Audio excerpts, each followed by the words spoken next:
I've been in this game for a long time, first as a financial advisor and then as an individual investor, and now as, I guess you'd call me a YouTuber. And I've learned over the years that Wall Street is a complicated game to play in, and you need to know what you own. And it wasn't easy to do for years because you didn't have access to the data that's available today.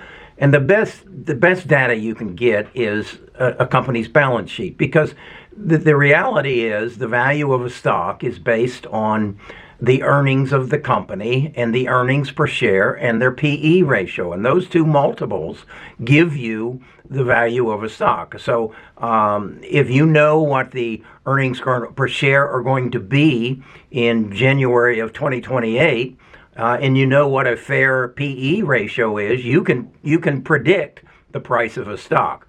Now, it's also dependent that the numbers that you're using are accurate and are being interpreted correctly. So I believe the first place you should go when you decide you want to buy a stock is to their balance or to their earnings statement, and it starts with their income statement. And this is a look on Seeking Alpha. This is I would encourage you to be a part of Seeking Alpha. There's a link in the description. You can get a discount. But when you come, what you're going to see is this. This is their income statement on SuperMicro computer. And I'm using SuperMicro because I think it can teach you a strong lesson that what you see is not always what you get.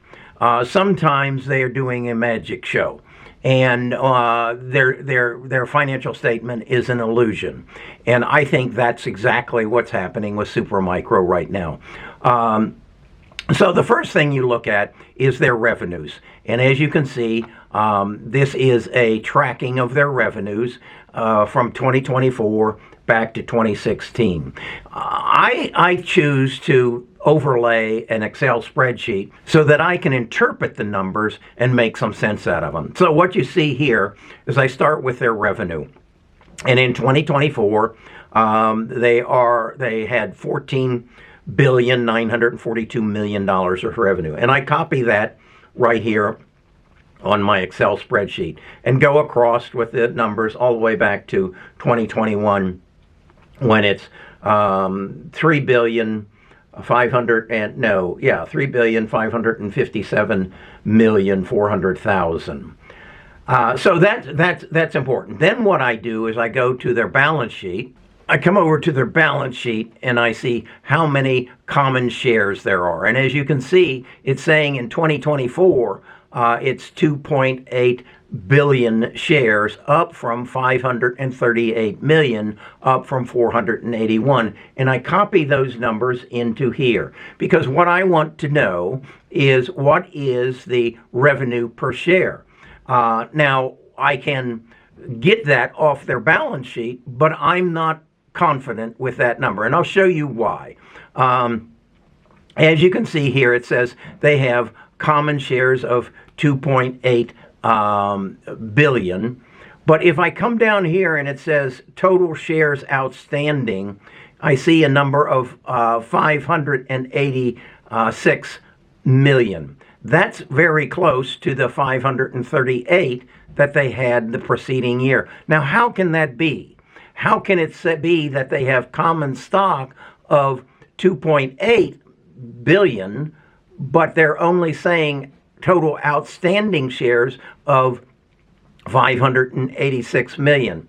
If you watched my video yesterday, you saw that SuperMicro had just entered into a loan for $700 million, and it was going to be used in the form of converted shares. That is, that the loan had the ability to convert that loan at will at any time in the future into shares of stock. So what they're doing is they're not reporting outstanding shares to match up with the shares that the debt holders hold, who can come forward at any time and say, I want the shares today.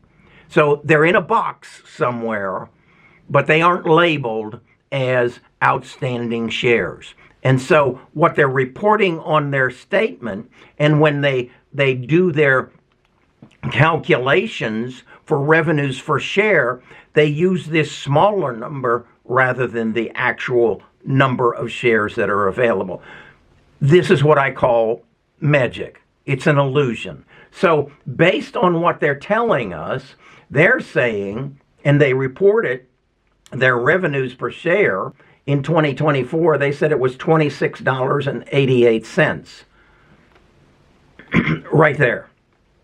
But that doesn't count the shares that they're holding in the box that their debtors have access to at their will. So their revenues per share were reported at $28 or $26.88. But in reality, if you count the shares that they're holding in the box in the back room for their debtors, their revenues per share were $5.28. This is an illusion. And this is what SuperMicro is doing. Okay? And this is what you need to understand. Now, let's see how that translates into earnings per share, because that's what determines what the stock price is. So here again, we get their earnings at $1,288,000,000. We divide that by the shares that they have outstanding, and it comes up with 43 cents. If we then look at their reported earnings per share, it's $2.01. Where did I get that? I come over here and I look at diluted earnings per share, and there you see it's 201. But in reality, if we count the shares that they have hidden in the box in the back room, it's actually 43 cents per share, not $2.01. This is how they perform the magic. Now, let's go forward and say, okay, what are they projecting their earnings to be, their revenues to be in 2025? We come to where their earnings projections are, and they say it's going to be $23,890,000,000. That we just had an announcement yesterday that they're taking out another $700 million in debt. We divide the current price and we find out that they're going to add about another 17 million shares, so our share count goes up. So now our revenue per share becomes $8.40. That's an improvement. But when was the last time it was in that range? Well, that was in 2021 when it was $8.12 and the stock was selling for $3.55 per share. We see that they're projecting their earnings per share to be $2.62 per share. They're using this number. If we multiply that times the number of outstanding shares, we come up with earnings of $1,931,000,000, which if we divide that by this number, it comes out to be 262. That equals what they're projecting, and analysts are projecting their earnings per share are going to be. Again, that's based on this number, but based on the real number, the actual shares that have access to those earnings, this is what their earnings per share will be. Okay, then what was the stock price the last time the actual earnings per share were 68 cents per share? Well, we come back to somewhere between 2022 and 2023 when it was probably worth $5. That's what the stock price was. What is it selling for today? $42.28. Now, you need to decide which numbers do you want to base the value of this stock on, SuperMicro. Is it based on what's hidden in the box in the back room? Or do we just disregard that and say those people aren't going to step forward and say we want our share of the earnings that is guaranteed by the stock that we are guaranteed to own? Folks, I don't know any way other to put it that this is some form of magic, that SuperMicro, with the aid, I guess, of Wall Street, has allowed them to do. They, again, go back to tomorrow's video. I put in a total audio of the news release of how these loans are structured and how they are built to deceive you and I.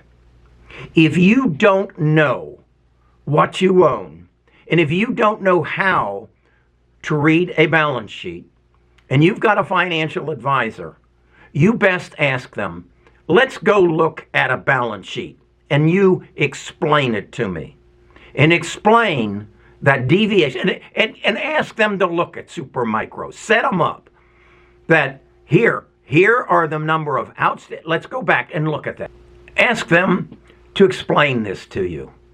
How can there be total common stock and then outstanding shares? Do those shares that are not represented by the outstanding, who owns them? They are obligated to the creditors who can come in and take them at any time, take ownership of the earnings associated with them at any time. And to treat them differently is just an illusion. I may be wrong. I may be a screaming idiot. If I am, please point it out to me, because I'm operating under the function that I will look at every stock that I own, and when I see a spike like that, that tells me, where does that equate with? Where you're going to find it equates with is right here. Had debt of 120 million, now has debt of 1,771 million, and that debt is represented in those shares. This is how I analyze stocks. I don't know what your financial advisor does. I don't know how he makes his recommendations, but this is what I do. I'd love you to either learn how to do it, and I'm happy to teach you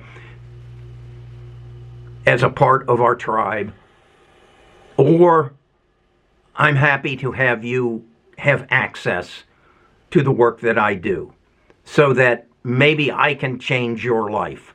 Maybe you can become a better investor by understanding what exactly you own.